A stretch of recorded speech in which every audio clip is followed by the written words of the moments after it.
親愛的朋友們，我們在開始任何努力之前，往往過於關注結果。例如，在準備考試時，我們可能只專注於取得好成績，或在創業時，只專注於賺大錢。雖然結果無疑很重要，但我們必須意識到，動機比結果更重要，因為它是一切的起點。反思我們為何要做某事，以及那個意圖的核心是什麼，至關重要。如果我們的動機不純，無論結果多麼好，必然會導致扭曲的慾望和錯誤的方向。在《撒母耳記下》24:1中，大衛王下令對整個以色列進行人口普查。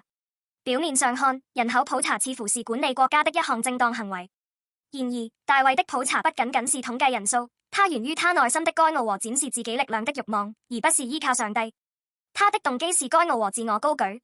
上帝對此不悅，最終這一選擇給以色列帶來了巨大的苦難。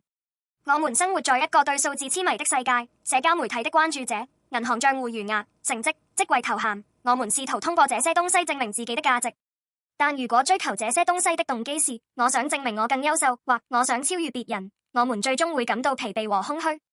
就像大衛一樣，錯誤的動機將引領我們走上錯誤的道路。然而，耶穌基督的生活與此完全相反。耶穌來到這個世界的動機是什麼？